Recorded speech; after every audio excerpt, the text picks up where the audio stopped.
Russell, welcome to the show. Thanks for having me, man.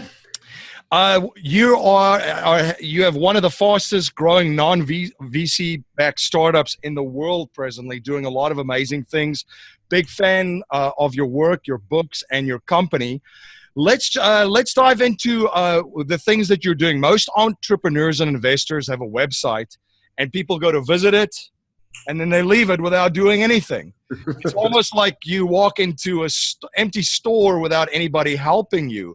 And you've warned that websites in the traditional or conventional way are basically dead, and having a funnel structured on your web page is the holy grail of growing your business online. Can you explain the importance of a sales funnel to investors, real estate entrepreneurs, small business owners, and for that matter, anyone in business right now?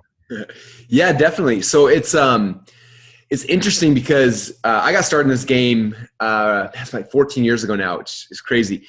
And back then, like, it was when websites were first coming out. Everyone's like, do I need a website? Do I not need a website? And it was kind of funny back then. Looking at it now, we're like, yeah, everyone needs something like that. Like, I don't think there's a company alive that doesn't have a web presence. But then it was kind of like no one really knew. And at first people put stuff up, and then it was like a brochure, and it was kind of things that, and people have had websites, but like most people haven't figured out, like, how do you turn that into customers, into money, and into leads? And I would say 95, 98, almost everyone I talk to, I'm like, how about your website? What are you doing? They're like, oh, we got this thing. I'm like, does it do anything for you? They're like, no, like, it looks nice. Our clients can look at it. I'm like, does it give you new customers and make you money? And they're like, no. And it's interesting. And I look at a lot of, even companies who are making money, that the online companies, like, they have sites, and like, it kills me because, like, they're losing so much money because they're not doing it right. Yeah. You know, what we talk about inside ClickFunnels, inside the books, inside everything, is just like teach people the right way to do it. Because I didn't, like, when I started my business, even now, I've never taken on, like you mentioned, never took on money, never took on anything. So, like, I had to learn all this stuff, like, gambling where my wallet is, like, my own money on my own wallet, right? So, like, everything out of that test is like, if I lose this $1, I don't get it back. Like, there's not some dude in San Francisco who's funding this thing. Like, it's coming out of my own wallet. So we had to learn, like, how do you make a website? We call them funnels. Like, how do you build a funnel where you can put $1 in advertising in and get $2 back out? How do you do that consistently? And, like, what works and what doesn't work, and what works in all these different industries. And that's kind of, 10 years of us doing that. And that's what funnels are. And that's what, that's what all this process that we talk about now today is that, because it gives us, like, people like us, small entrepreneurs, the ability to compete against people that have huge budgets. But we can do it because if you set it up the right way, every single person that comes to your website, you can know exactly how much they're going to, they're worth to you, how much money you're going to make, and you can be profitable from day one, which is the coolest thing. And you guide them and navigate them through in making decisions, and walk them through your value ladder that you've shared in .com Secrets. Yeah. Now, it's Steve, kind of like what you said, like a website's like walking into an empty store. I love that analogy. You walk in and you're like, should I buy something? Should I not? Whereas the sales funnel is like, you walk the door and there's like some really cool person like, hey, welcome to our store. What are you looking for today? And they're like, oh, I'm looking for blah. I'm like, hey, come over, let me show you. And they walk you over that thing, and they're like, okay, here's the water bottle you want. Like, why do you want a water bottle? Like, oh, you're trying to get supplements? Oh, well, here's a supplement that would go with it. And, like, they help you to, like, give a really good customer journey to the person that's coming into your world, as opposed to just like, yeah, like someone at the front door handing out brochures and, like, hopefully they'll buy something. Right. Right. Now, because when I go on a website, the first thing that I try to figure out is, okay, who is this? What do they do? How can they help me? And who are they serving? It might be a business to business, right? So this is definitely a good way of guiding them in and providing value for them and guiding them along the sales process and selling them more and more of your products that are life-changing to them, and your moral obligation, as you shared in your books. Now, Steve Jobs has said that, if you want to make millions of dollars, build a business. But if you want to make billions, create a religion, right? And your latest book, Expert Secrets, is fantastic in talking about how to create this mass movement online and globally. And you share 3 things that every mass movement needs to be able to start. Can you share some of these things? Yeah, definitely. When we were launching ClickFunnels as a company, it was interesting because it was a software company. There's a lot of other software companies, and like I know that the way most people run into business, it's like they're selling like Steve Jobs, right? They're selling a product. And so it's like, you're selling a product. What happens is someone else comes out with the product is a little better, then all your customers leave you, or you're always fighting on features or pricing. It's like I don't like, that's a horrible way to be in business where you're trying to like fight to the lowest, price and stuff like that. And kind of like when we were getting into ClickFunnels, I was like, we're building a software company, but I want to build this bigger. I want to make it like a movement. I want to get people bought into, like, if people think like, oh, this is Russell's company, like it's not going to do that well. If it's like people look at this like, this is our company, this is ClickFunnels, like this is who we are. I was like, that's the key to this whole thing. And so I started studying mass movements. We started studying like religious movements. We started studying like cults. We started like all sorts of like anyone who created mass movement. Right. And as I was studying all, I started realizing that like there's very similar patterns between how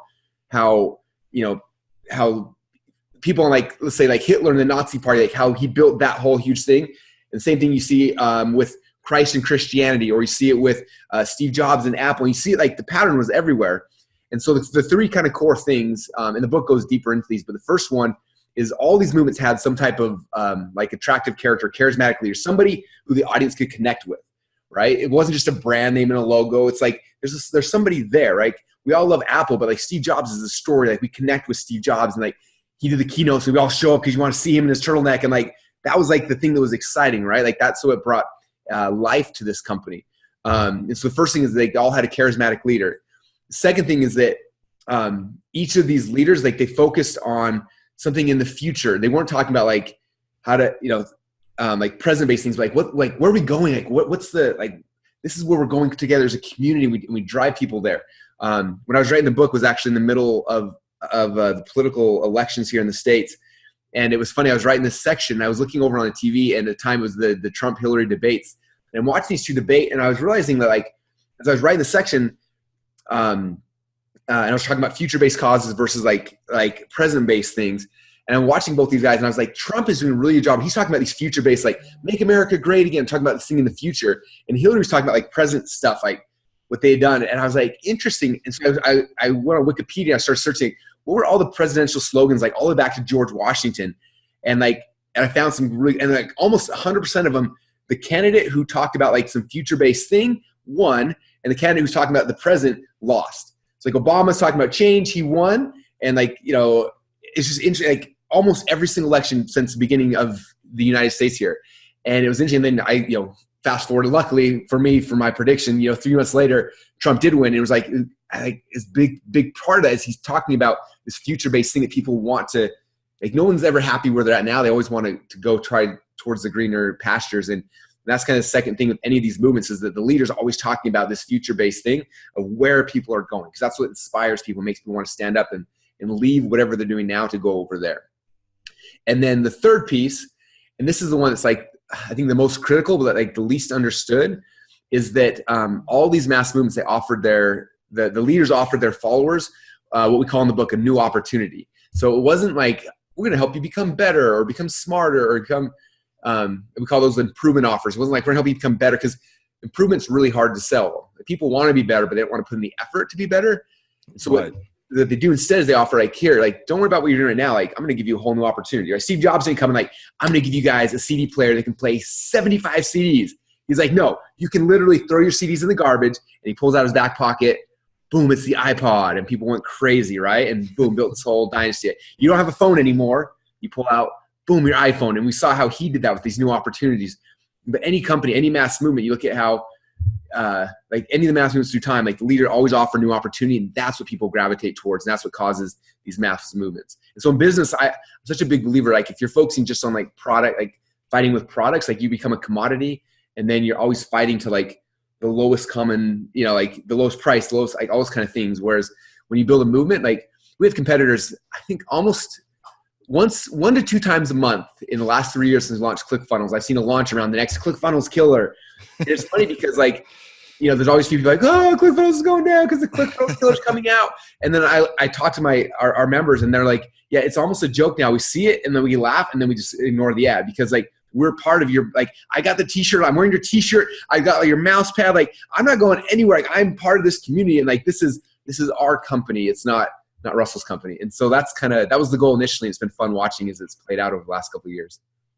No, absolutely. And for listeners out there and viewers out there, Expert Secrets, the underground playbook for creating a mass movement of people, will pay for your advice. Russell also shares how to take down that big domino, shares his strategies around an epiphany bridge to tie in, which is very, very powerful. Russell, can you just touch a little bit on that epiphany bridge and storytelling in general of how to strategize and implement and execute this opportunity switch? Yeah, it's the Epiphany Bridge is cool. It's one of my favorite things about the Expert Secrets book. And if you get nothing else out of it, like it's the key. It's teaches people like us how to sell and how to communicate with people. The problem that most of us have. In fact, if I find my book right here, I'll show you guys a little graph. Those who are watching, if I can find it. If you've got the book, if you go to page 95. There's a little picture of it right here. So if you don't have, if you're listening to this, go get the book and go to page 95. There's a little picture of it. So what happens is like most of us, like this is us, right? We lived a normal life. I always ask people like, do you remember what it was like to be normal before you got into whatever it is you're excited by? And before you became an entrepreneur or before you got excited about weight loss or, sports or whatever it was, like you lived a normal life. And then something happened that like, for you, like it changed your life. It was like, oh my gosh, like this thing is so cool. And you start on this journey, right? So this thing happens, we call it epiphany. And so you go on this journey and you start geeking out. You get so excited about the topic and the content, the information you're studying, you're learning, you're doing stuff. And then like what happens, the problem is that we become really, really smart at that thing that we're passionate about. And then we learn this thing right here. It's called technobabble. Okay. Internet marketers use this all the time. They talk about autoresponders and split testing and pixels and like all these things, right? Because they're learning that, they're so excited. And then go and talk to their friend. They're like, guess what? You build a website online, we can do, do targeting, we can do segmentation, we can do blah, blah, blah, and they start spewing this technobabble out to people. And they're like super overwhelmed, right? Or I see weight loss gurus sometimes they come out like, yeah, if you cut your carbs and increase, you get your body in ketosis and blah, blah, blah, all these kind of things. And the poor customer's like, I don't know half those words you're saying, you're scaring me, and it scares them away, right? Right. Think about it, like for some reason, we all got into whatever it is that we're excited about. We emotionally connected with something that got us interested. And then we geeked out and learned things and we get logically convinced why this is cool. But then our problem is then we go to our customers and we try to logically like shove it down their throat. Like, you have to understand this, right? Yeah. Like logically shove it down their throat and then they reject it. And they're like, why does this person like this? Don't they understand how cool this is? It's like, you have to understand that the logic doesn't sell anybody. It's the thing that got you initially. And so the whole goal here in Expert Secrets is helping you realize, like, what was the thing that happened to you back here? Like, what was the story, the experience that got you fired up about this thing you're trying to sell someone on? And come back and tell them that story. And if you do that and you tell them the story the right way, and we teach the whole script and the process in the book here, then they'll have the same epiphany you did. And then you don't have to sell them anything. Then they'll go geek out and they'll figure it out on their own. Your job is just come back and figure out, like, what was the story that got you excited? We call them Epiphany Bridge story. And then you go through it. And as you go in the book here, secret number 8 goes deep into the Epiphany Bridge, like the actual script of it. But if you go to 115, this is the questions. Like, if you don't know how to tell stories, you're not good at it. These 8 questions, like, that's the key to telling a good story over and over and over and over again. And just becoming, like, I use this probably 30 times a day. And this is the process. And you learn that to tell a story, which causes an epiphany, and then people get excited and they sell themselves. No, so powerful. So what that means for real estate investors out there, don't lead with the trailing 12 looks good, the cap rates this, and all this jargon. So definitely follow the strategies that Russell shares in his books. Now, Russell, a core message in our show is to leave our families, communities, and the world better than we found it by passing down a mindset, values, and principles to future generations, not just money. So if you cannot pass on any money to future generations and we're only allowed to pass on 3 principles to them to build wealth and achieve happiness and success, what would they be? That's a great question. So if I was to tell my kids this, I think the first thing I would have them figure out is figure out something that they're really passionate about. And a lot of times people struggle, like I'm kind of passionate about different things, but find something there's like a little spark. Like, what's like something you're really excited about? There's a spark of passion. And then go and find somebody in that industry or whatever, who's in there, who's like on fire, and then like connect with that person, and they will turn that little spark into a fire as well. That's why I do what I do, because I'm trying to get all these people who have a spark of interest in marketing. I'm trying to make it so fun and exciting. When you come near me, it's like I'm going to take that spark and light you up, so you just are like full of passion too. That'd be number one. Number two, I would say for people to really learn that like success in wealth and money and things like that aren't about like selling products. That's what we've all been told our whole life. It's about getting results for people. And so I always tell people like lead with getting results first. Like before you go and try to sell something, go and give it to somebody for free. If you're a coach, if you got a product, whatever, like let's say if I was going to sell this product, first thing I would do, I'd buy like 1,000 bottles of this thing and I would send it to a ton of people and give them a result, make them experience it. And if they have a good result, like those stories are what is going to sell the product in the future. It's not you becoming an amazing salesperson. It's you actually legitimately giving someone results, and then those stories become the sales tool.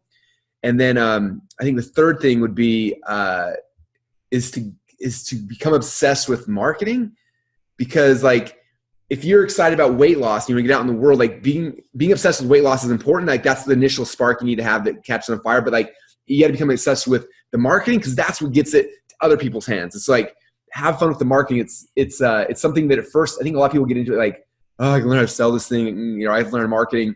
But marketing can be so much fun. And as you dive into it, and like that's why I wrote my books with a lot of sketches and doodles, because I want to make it fun. Like I learn better with doodles, so I try to make it fun so it's fun for other people, but have fun with it, geek out, because that's the key to like to changing people's lives and really affecting them is the marketing. So have fun with it, get into it, get good at it, and become obsessed with that as well. Absolutely. And then make a contribution. One of the things that I took away from your books as well.